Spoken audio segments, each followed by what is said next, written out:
So hello everyone, this is Neeraj Kurre and आज हम करने वाले हैं क्लास 12th बायोलॉजी का chapter number 3 which is principle of inheritance. Chapter number 5 दिखा है क्योंकि ये ओल्ड बुक था। Principle of inheritance and variation. तो चलो देखते हैं कि इसमें हम क्या क्या पढ़ने वाले हैं। सबसे पहले Mendel's law of inheritance, inheritance of one genome, inheritance of two genome, sex determination, mutation, साथ ही जेनेटिक डिसऑर्डर्स के बारे में हम देखने वाले हैं। तो चलो बिना किसी देर के स्टार्ट करते हैं। तो हैव यू एवर वंडर्ड, क्या आपने have you ever wondered why an elephant gives birth only to baby elephant, not other some other animals, and why a mango seed forms only a mango plant and not any other plant? Give that they do, are their offspring identical to their parents? तो क्या आपने कभी सोचा है कि हाथी का बच्चे क्यों देते हैं और कोई दूसरा एनिमल क्यों नहीं देता? साथ ही एक मैंगो सीड खाली मैंगो प्लांट क्या बनाता है, दूसरा क्या नहीं बनाता? Given that they do, are the offsprings identical to their parents. तो क्या उसके जो बच्चे हैं वो अपने पेरेंट्स से आइडेंटिकल रहते हैं कि नहीं रहते हैं ना? और do they show differences in some of their characteristics, और क्या कुछ कैरेक्टरिस्टिक्स में अपना वो क्या कुछ अपना कैरेक्टरिस्टिक्स उनमें डिफरेंट रहता है, मतलब बाप बेटे में कुछ डिफरेंस रहता है कि नहीं? सिमिलरली माँ बेटी, बाप बेटी ऐसा। Have you ever wondered why have you ever wondered why siblings sometimes look so similar to each other? और क्या आपने कभी सोचा है कि कई बार जो बच्चे हैं, मतलब भाई बहन हैं या फिर भाई भाई हैं, वो कैसे एक दूसरे के जितना सिमिलर कैसे दिखते हैं? और समटाइम्स इवन सो डिफरेंट, और कई बार डिफरेंट भी लगते हैं। This this and several related questions are dealt with scientifically. तो इतने ये जो क्वेश्चंस थे हमने जो ऊपर पढ़े, ये इसे हम डील करते हैं scientifically in a branch of physics called us non us genetics. तो इन सारे क्वेश्चंस को हम किस फील्ड में करते हैं? जेनेटिक्स के फील्ड में पढ़ते हैं। This subject deals with the inheritance as well as the variation of characters from parents to offspring.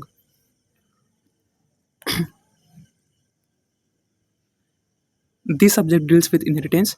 तो हम इस सब्जेक्ट में क्या पढ़ने वाले हैं? इनहेरिटेंस पढ़ने वाले हैं, as well as variation of characters from parents to offspring.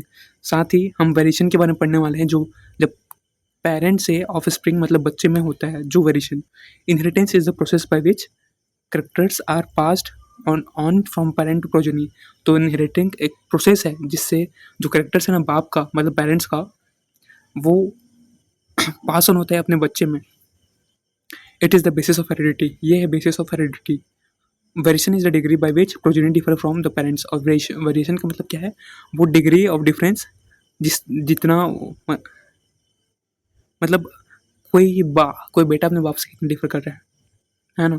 कुछ कुछ नए चेंजेस आए हैं कि नहीं, ऐसा। Human knew from as early as 8000 to 1000 BC। 8000, देखो यहाँ पे 8000 का मतलब क्या है यार?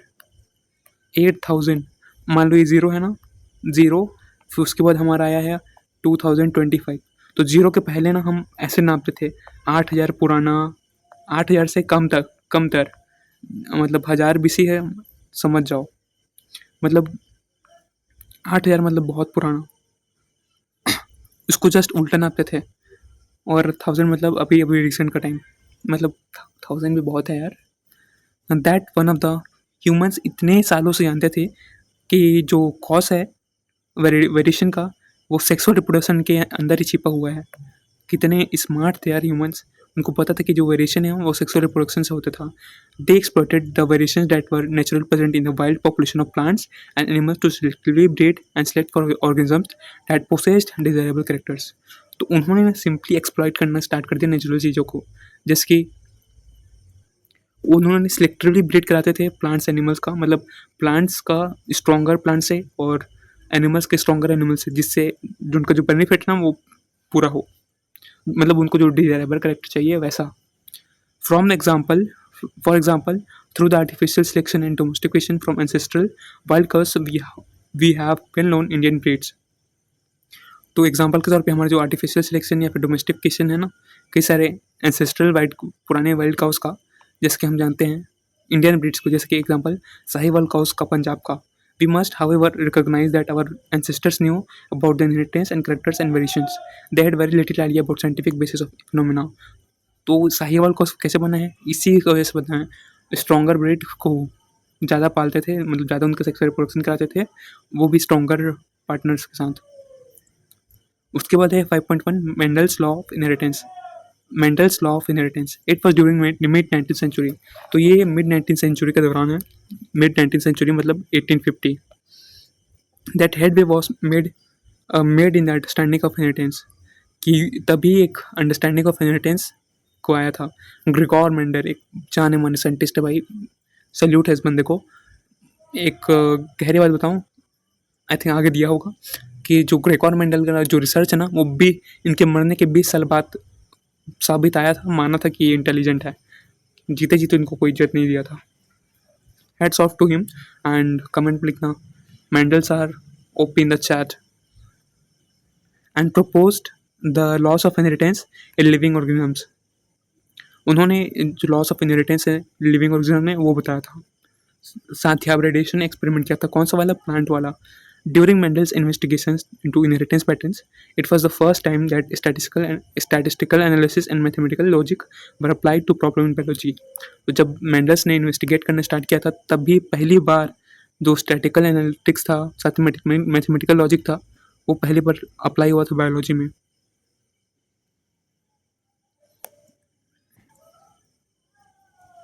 His experiments had large sampling size.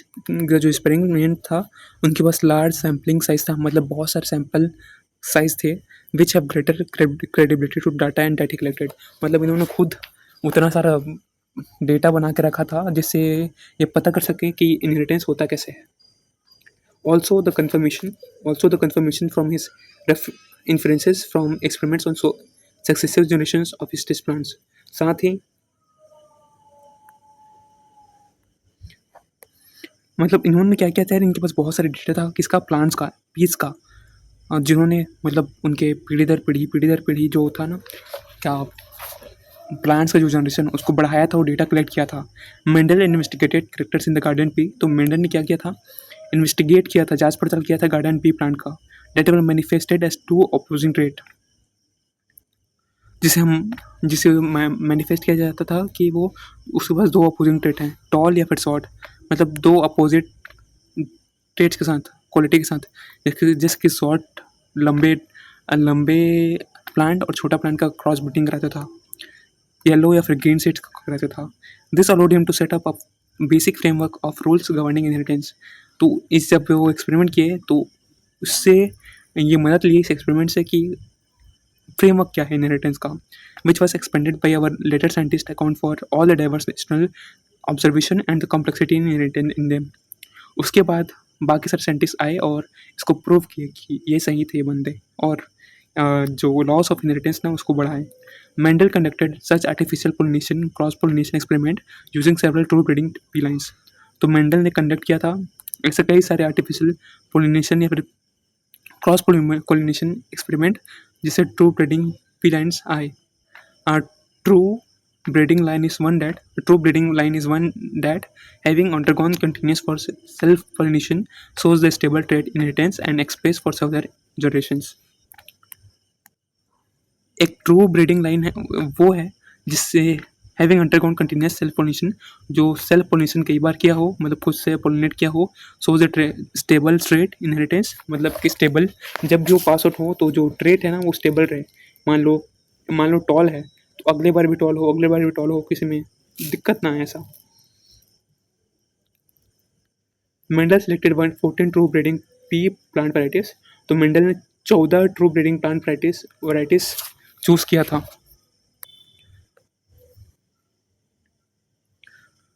As pairs which were similarly except for one character with contrasting trades, जिसमें बाकी सारे 14 breeding pea plant varieties select किए थे, जिसमें जो पेयर्स थे ना वो सारे जो उनका ट्रेड पेयर था वो बाकी सब सेम था, खाली एक करेक्टर को छोड़ के। Some of the contrasting traits selected were smooth और रिंकल सीड्स।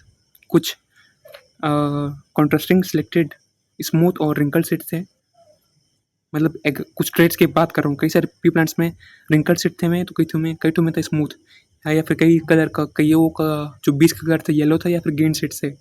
कई इन्फ्लेटेड थे, मतलब फूले थे, हुए थे, या फिर कंस्ट्रक्टेड थे, या कोई येलो प्लांट्स था या फिर टॉल और ड्वार्फ प्लांट्स था। भाई साहब, टेबल 5.1 में जो करेक्टर्स जो पढ़ा था मेंडल ने, वो सब दिखा हुआ है, लिखा हुआ है। पहला था स्टेम हाइट, जो टॉल लंबे थे, टॉल या फिर छोटा था। फ्लावर कलर, जो कि वायलेंट या फिर वाइट था। फिर फ्लावर पोजीशन, जो कि एक्सियल या फिर टर्मिनल था। फिर पॉट शेप, इनप्लेटेड या फिर कंस्ट्रक्टेड था। फिर पॉट कलर, जो कि ग्रीन या फिर येलो था। देन सीड शेप, राउंड या फिर रिंकल था। देन सीड कलर येलो या फिर ग्रीन था। 1.2 Inheritance of one gene. Let us take the example of one such hybridization experiment carried out by Mendel when he crossed tall and dwarf plants to study the inheritance of one gene. Figure 5.2. Seed colour yellow या फिर wrinkle था। Seed shape yellow या फिर green था seed colour. And seed shape round या फिर wrinkle था। बाकी सब तो लिखा ही हुआ है यार। एग्जाम में भी पूछ सकते कि था कौन कौन से करेक्टर्स थे। टोटल 7 करेक्टर्स है, उसमें कौन कौन से बड़े वाले छोटे थे ये भी याद रख लेना। उसके बाद है इनहेरिटेंस ऑफ वन जीन, एक जीन का inheritance. Let us take the example of one such hybridisation experiment carried out by Mendel where he crossed tall and dwarf pea plants to study the inheritance of one gene. तो चलो एक example लेते हैं जिसपे ना hybridisation experiment किया गया था, लेकिन खाली एक करेक्टर को कॉन्स्ट्रैक्ट करके, बाकी सारे करेक्टर सेम थे। उन्होंने क्या किया था, जो टॉल और जो ड्वार्फ पी प्लांट्स ना, उनको एक दूसरे से फ्यूज़ करवाया था। मतलब हाँ, समझ गए होगे। he collected the seeds produced as a result of this cross, grew them to generate plants for the first hybrid generation. This generation is called the filial progeny or the F1. तो उन्होंने ना ऐसे करा के मतलब पहला generation लाया था। तो मेंडल ने क्या ऑब्जर्व किया कि that all the F1 progeny, पहले जनरेशन में क्या ऑब्जर्व किया कि जो जितने भी प्रोजेनी थे प्लांट्स फॉर टॉल, उसमें सारे के सारे टॉल थे। Like one of its parents none were dwarf. तो पहले जनरेशन में सब टॉल थे, कोई बोनो नहीं था। फिगर 5.3 में आप देख सकते हो, एक बड़ा और एक छोटा छोटा क्या बोलते हैं यार, पी प्लांट को फ्यूज़ कराया। तो जो डोमिनेटिंग था ना वो टॉल था, दोनों में टॉल था पहले जनरेशन में।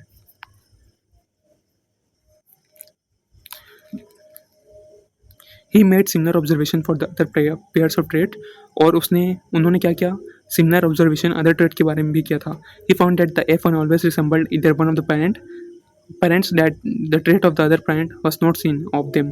तो उन्होंने क्या पाया पता है कि पहले जनरेशन में कि जो खाली एक ही पेरेंट का जो डोमिनेंस है वो दिखता था, बाकी जो दूसरा था ना उसका करेक्टर ट्रेट नहीं दिखता था। Mendel then self pollinated the tall F1 plants. To his surprise, found that in the filial 2 generation, some of the offspring were dwarf. The characters that was not seen in the F1 generation was now expressed.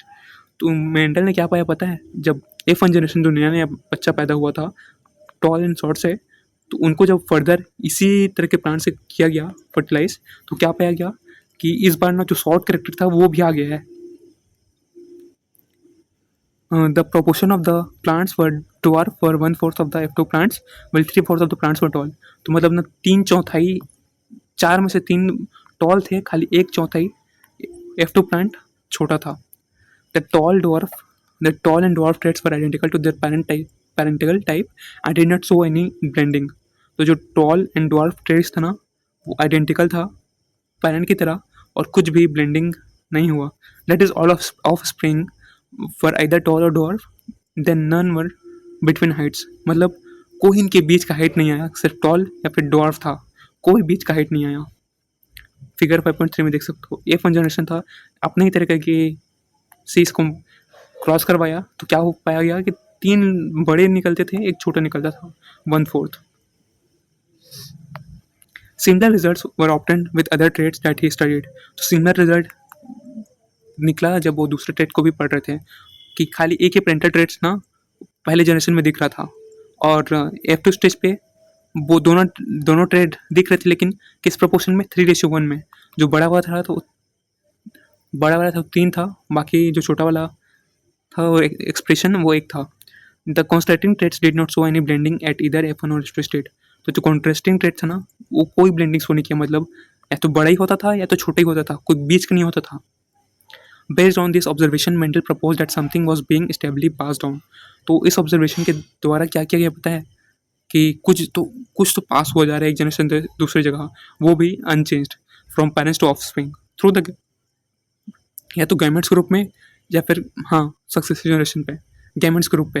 He called this factors as genes. तो इस factor को क्या किया गया, क्या कहे वो jeans के कुछ पास हो रहे हैं एक जनरेशन से दूसरे जनरेशन, तो उस फैक्टर को क्या बोल दिया गया, genes. Genes there for the unit of inheritance. तो इसलिए यहाँ से जो जीन्स है ना वो एक बन गया यूनिट ऑफ इनहेरिटेंस।